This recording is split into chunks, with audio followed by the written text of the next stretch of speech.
Scope, what up, though? Hey, wife. Hey, how you doing? I'll give you a few seconds to join. Hey, Anastasia. Anesthesia? Hey, Don. How you doing? Good to meet you. Hey, Amy. Hey, Darrell. How's everybody doing tonight? I'll give you guys. Hey, what up? Ebenezer, how you doing? What up? I'll give you guys a few seconds to join. What up, bro? What up, Chase? Been enjoying these? Yeah, I know. Me too. I definitely have been enjoying the scopes. I just finished an hour-long discussion on consciousness, race, history, and just kind of unpacking what that means and what it meant. What up, yo? What up? What up? How you doing? Hey, how's everybody doing? Yeah, so I just finished a pretty substantial scope. If you haven't, please make sure you check out just my previous scope at some point. It's on consciousness, it's on history, and how do we resolve faith, and what does it look like? Hey, how you doing? Good. Well, I'm excited. Yeah, me too. I'm excited about the scope. Here's what I would tell you. If you would invite friends, followers, if you hear something helpful, you go, yo, this would be great. I want to invite my people to this. Invite them and just let them know. I know, yo, I'm in it. I'm scoped out today. Here, make sure the screen is clear for you guys. Is that better? Good. I'm working on it. I'm working on a YouTube channel, but I want to do something professional. I don't just want to throw up a YouTube channel, but I've been saving and reserving.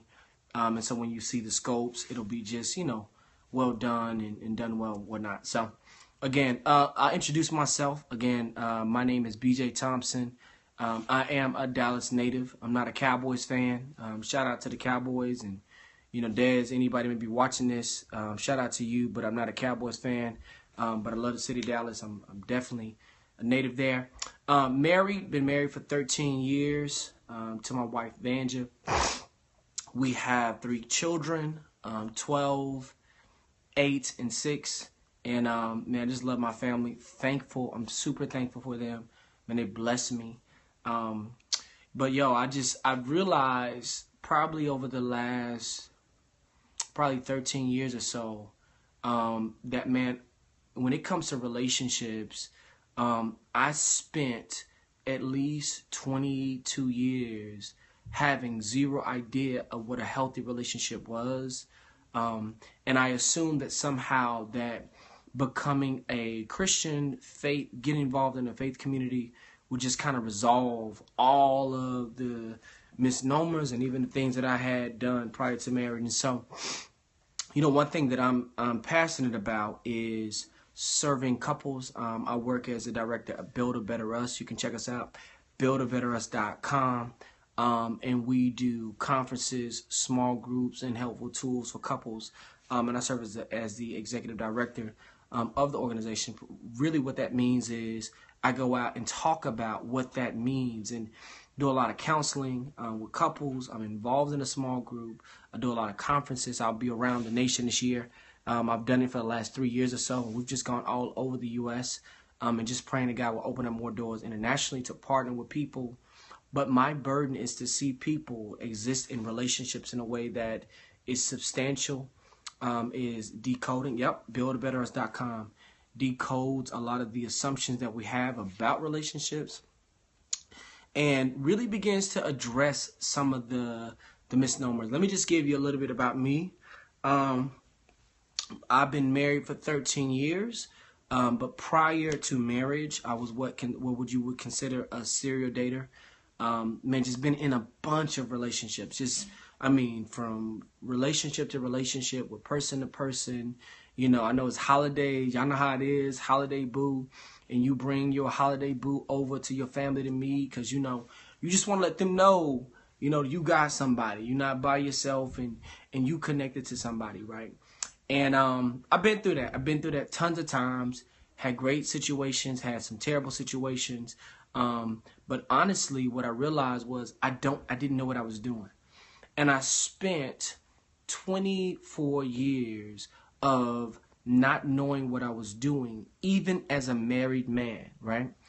And so one of the reasons why Build a Better Us was birthed, Build a Better Us was birthed out of the idea that marriage relationship needed to be decoded, that it wasn't something that you were instinctively mature in. It was something that somebody had to walk you through in order to help you understand this larger scope of what it meant for you to be connected in a substantial way, right?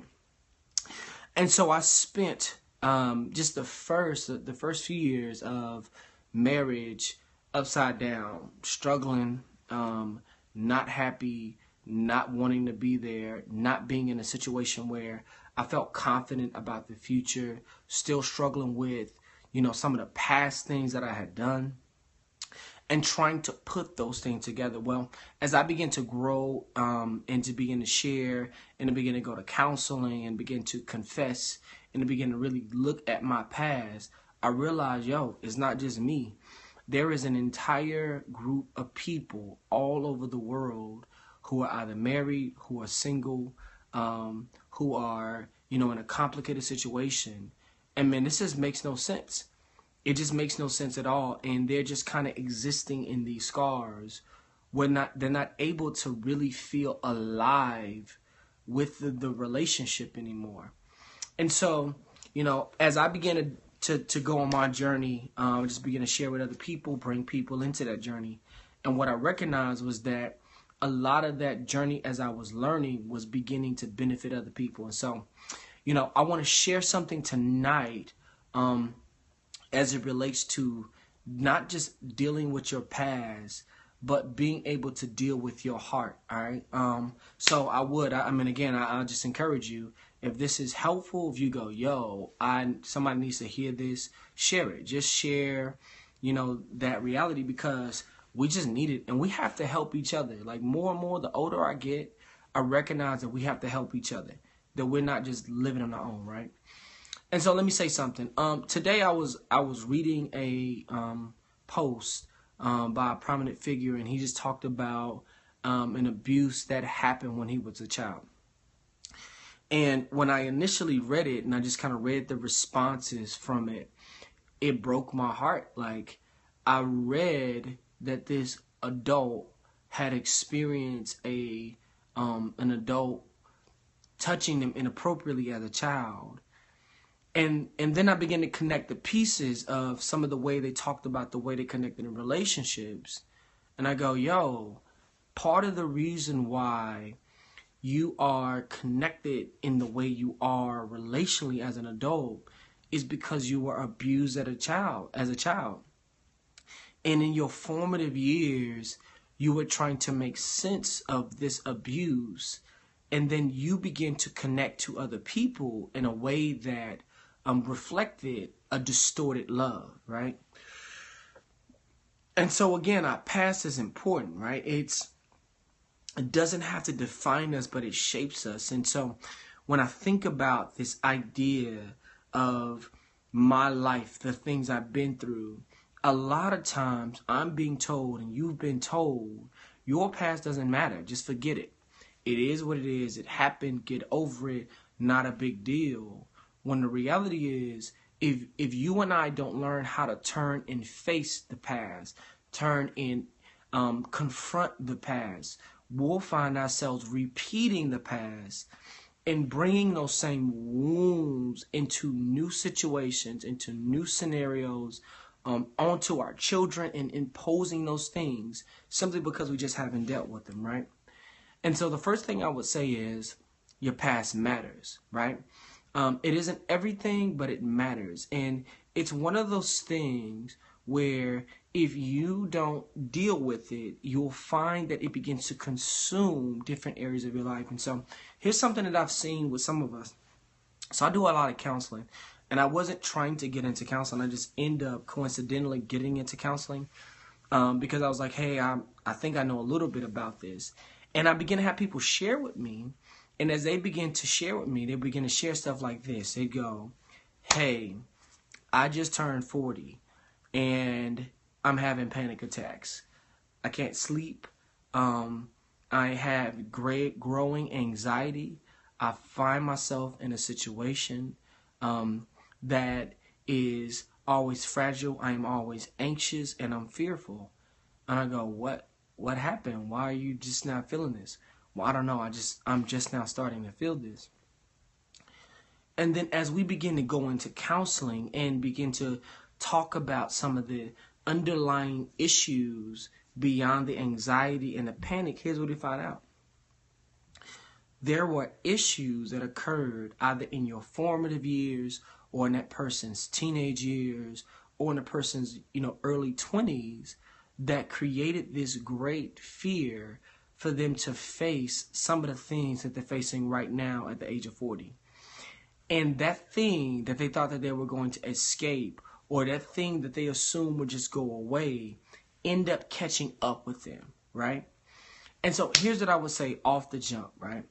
Off the jump, here's the thing. You cannot run from your past. If you run from it, at some point, your legs will get tired. You will be tired. You will be fatigued. And then all of a sudden, you'll find this, that it begins to catch up to you and it begins to consume you, right? And so here's the thing. Mature people, even though we try to deal with our past with coping mechanisms, if that's drinking, if that's sexuality, if that's, sports, if that's professionalism, if that's educational accomplishments, those things will catch up to you. And if you don't deal with them, you'll find yourself having the residue, what my sister's saying now, begin to dominate every relationship that you step into. All right? So again, it's not irrelevant. It's something substantial. And I know that that can be repeated over and over and over again. You are not your past.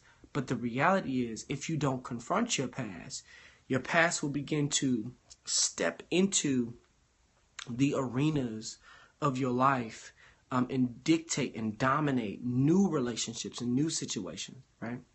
So that's the first thing, is that I know that oftentimes it's scary to be transparent. It's scary to be honest. It's scary to deal with those things because there's a reluctancy. We're nervous about what it means when you begin to deal with something that you have avoided the entire time. But if you don't, it eats at you and it finally turns on its head. The second thing is this, fear what will happen after.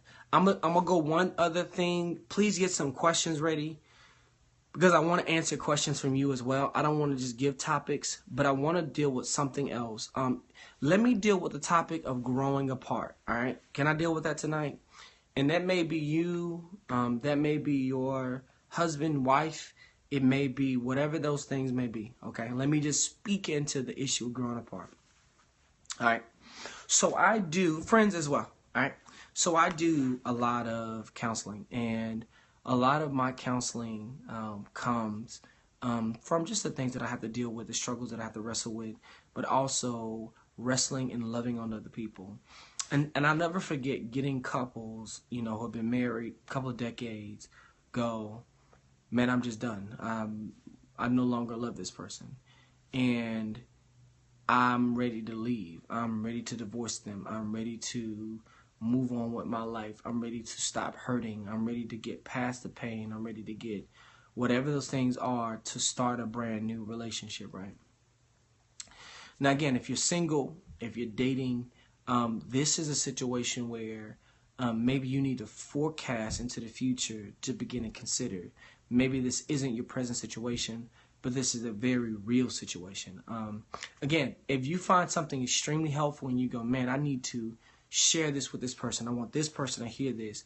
Share this post so that, those individuals can hear it, all right? So you see that when it comes to these deep, substantial issues, oftentimes many of us want to go. And that includes married people. They want to get out. They want to leave. They don't want to be in it anymore. They've been married for a couple of, decades, and they're done, right?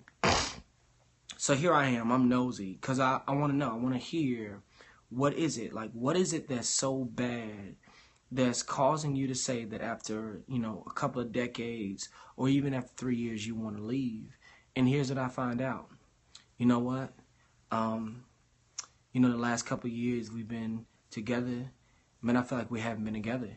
And honestly, man, we stopped growing with one another, the last 7 years, right? And here's what I think has happened in this moment, right? When you get to moments where you feel like the love has died, right? That's a phrase. I use that phrase. I take the phrase. I forget that's a popular phrase. That the love has died. It's because the intimacy and the vulnerability died a couple of years ago. Let me explain what that means, right?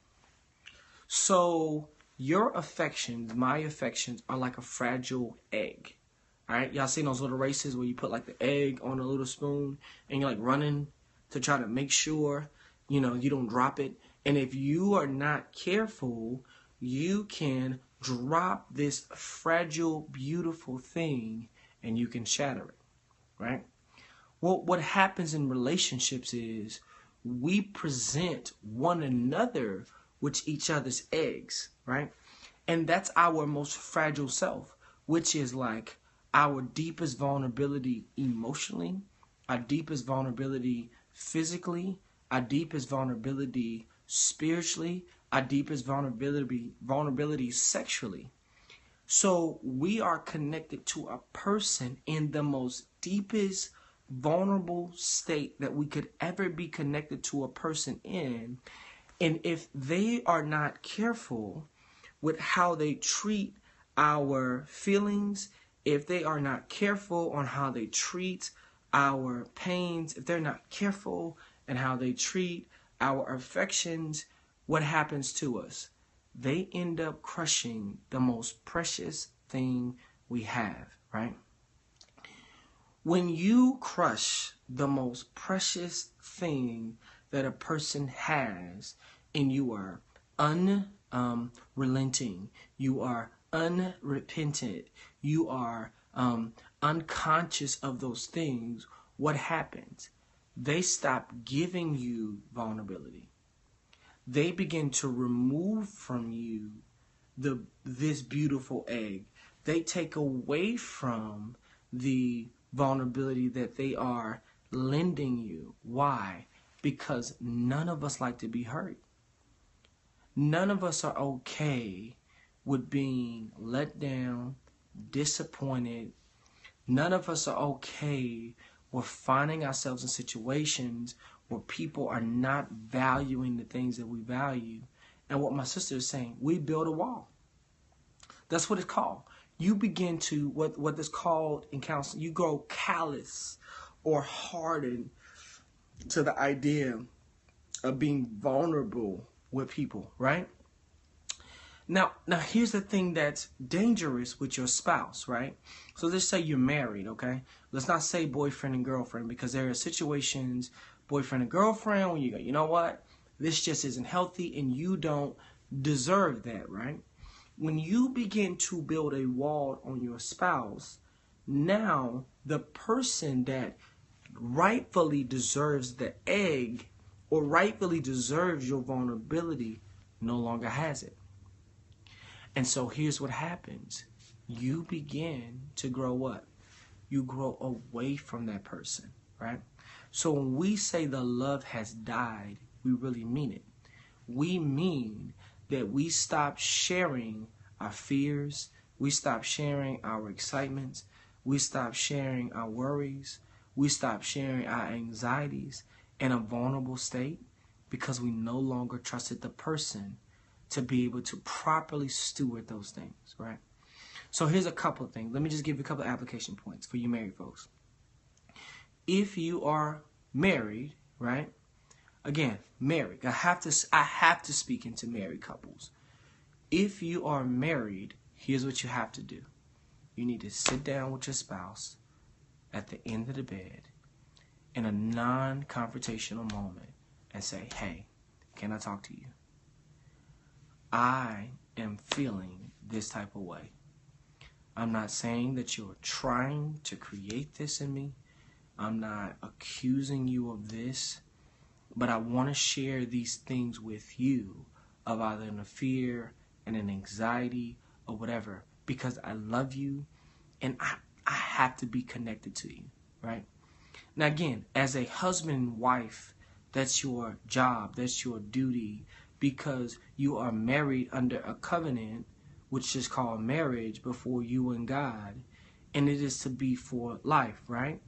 Now again, they need to be in that circle. They need to know what your fears are, what your worries are, what your excitements are, because you are growing as one with the person, right? So here's what I would say, and that's why the Bible says, again, and I'm just speaking into this. I'll talk about friendships and I'll talk about singleness, but I have to talk about marriage because I think that I've neglected my married couples, right? So when the Bible says, for this reason, a man shall leave his what? Mother and father to cling to his wife, right? Here's what we see. We see that the primary relationships of comfort, counseling, transformation, and growth are no longer parental, but they're spousal and they're marital, right? So this entire idea of leaving your mother and father, Genesis 2, and clinging to your husband and wife means that parentally, the primary counseling comes not from parents, not from siblings, but it comes from the person that you're married to. The primary place of connection and vulnerability comes from your spouse, right? And so here's what I would say. The first thing is this. If you are married and you are just going, saying to yourself, you know what, I'm changing, I'm going to a new season, you know, I'm being in a new place, and my wife doesn't understand, my husband doesn't understand. Well, hell, make them understand. Take the time out, begin to build into that relationship, and take them on a journey with you, because you can't be one unless you're sharing that type of vulnerability, right? So again, that's where it starts with a marriage. So here's the caveat of a marriage, right? Because a dating relationship may be different because it may not be okay for you to give that type of vulnerability. But in a marriage, you have to. Otherwise, you'll begin to grow apart, all right? So the first thing is this, is that vulnerability is a imperative for marriage. Vulnerability is critical and imperative. So if my wife or I decide, yo, I don't want to share my fears, anxieties, or excitements with you, and I decide, you know, my wife just isn't a safe person to share that with, you know what I open myself up to? I open myself up to two things. One, I open myself up to isolation, to where I begin to feel like I'm no longer able to share with my wife, and I just got to do my thing. I got to work hard. I got to do my own thing. I got to get away or whatever. And I'll tell you something else, and I'll post my video on this. I open myself up to another woman. And here's the reality. So I'm going to keep it all the way 1,000 with y'all. If I come to your church, if I come to your organization, I promise you, I'll be a little bit more filtered and I'll be a lot more polished, but I want to share something for your well-being and for your good, okay? If I am not feeling valued by my spouse, then I find myself open to the value of someone else. So if shorty that I work with says, B, you are so cute, you are so amazing, you are so smart, you are so this, you are so that, and I have found myself in a place of isolation, found myself in a place of distrust, found myself in a place of feeling devalued, and all of a sudden I feel valued. All of a sudden somebody trusts me. All of a sudden somebody is affirming me. Guess what? I'm going to turn to that person because in my human nature, I deeply desire those things, right? So here's the thing. When you don't create ongoing vulnerability with your spouse, you open yourself up to somebody outside of your relationship, right? And again, we don't talk about it enough because we fall into the cliche categorical, idea of marriage and relationships. And so many of us just can't be honest with that. Can't be honest with the reality that, you know what? If I'm not being transparent, vulnerable with you, then I'm going to be transparent with somebody, right? So again, part of marriage is starting the conversation, is being connected and recognizing, you know what, this isn't going to work. I can't just live my life, go through the motions, pretend like you don't exist, just go to work, put my head down, raise the kids, put food on the table, and then come back home, go to sleep, and do it again, right? Because at some point, I'm going to be open up to some form of vulnerability or escape or coping mechanism that will ultimately destroy our relationship. So again, married couples, you have to have vulnerability. And the moment you begin to allow that vulnerability to leave is the moment your oneness disappears. Oneness is not just sexual connection. Oneness is emotional. It's spiritual. It's physical. It's relational. It's your friendship. Oneness is not just sexuality during the week. Oneness is your whole being and who you are and all the things that come along with being you. All right? So again, that's for my married folks. I need to give you more stuff. I will give you more stuff. But I need to say that to you because if you do not do it, you can do nothing but grow apart. All right? If you're single and you're dating, this is something you need to begin to think about because where you're going is going to require the type of thinking. All right? So again, if this is helpful for you, somebody go, you know what, you need to hear this, share it. All I ask, if you tell 1 or 2 friends, yo, this is what I'm learning, and here's where I'm getting it from.